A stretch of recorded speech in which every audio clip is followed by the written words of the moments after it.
Good morning! This is Alona and welcome to my channel.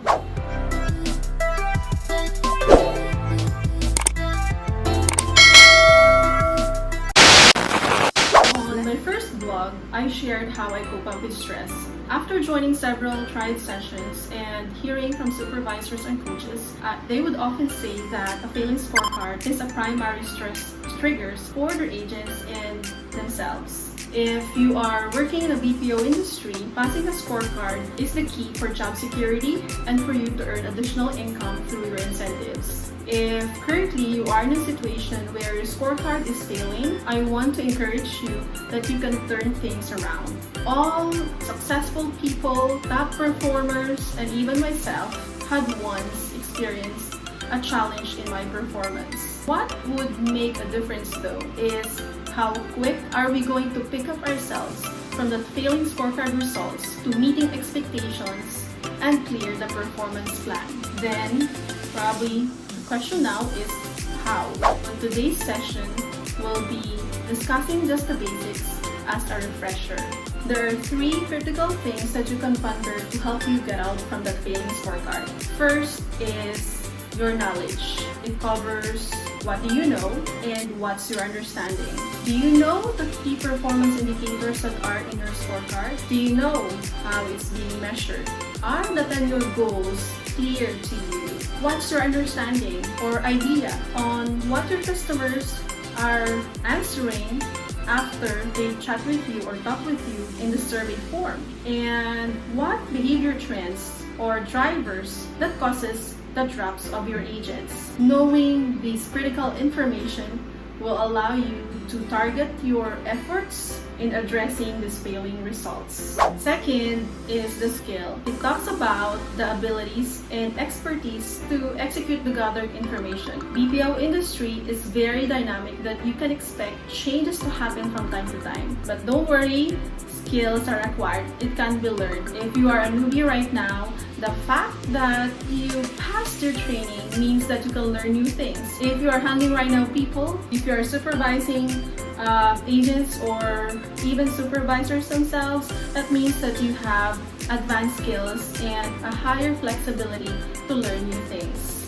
To learn faster, it would be best if you would maximize your learning style for you to easily adapt and retain the learnings. Also, be proactive in helping yourself by observing what the performers are doing, seeking help from them, reading good chats, listening to calls, and replicate the best practices that they're doing on your own calls or chats. In one of my next sessions, I'll be discussing in thorough how to effectively skill transfer.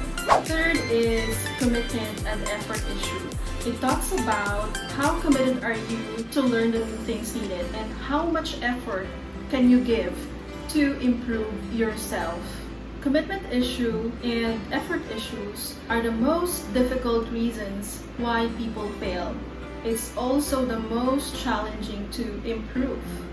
Most would say we don't want a failing scorecard, but the behaviors are being displayed would say otherwise. Why is that so? These may be because of our beliefs and our resistance to change. These beliefs may be formed from a previous negative experience while learning new things, and it created biases and prejudgment on your next call handling on your next customer interaction. And also because there were no action plans created to address the challenges, causing you to repeat and making it a habit, thinking that there's nothing can be done. So therefore, if this is the case, we need to have a backup plan to counteract those challenges, turning it into a positive while we're learning new things. Last is our resistance to change. Even if you are so skilled and have enough understanding on what needs to be done, if you are not accepting these changes, it would hinder your improvements. Change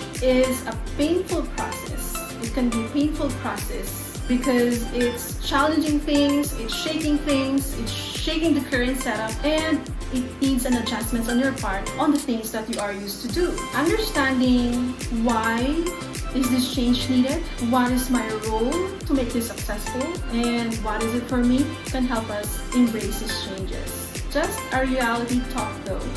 So long as you are working for someone higher than you, then you are bound to adapt to these changes. The sooner that you accept it and you embrace it, the better, so you can plan for your next actions. So to sum it up, in order for you to meet your scorecard goals, you need to know what you need to work on, learn and practice, and embrace the changes that comes your way. I hope that I have refreshed you on this session, and I'm really looking forward for more success stories. If you have one already, comment down below, and if you like this content, give it a thumbs up and don't forget to subscribe. Bye-bye!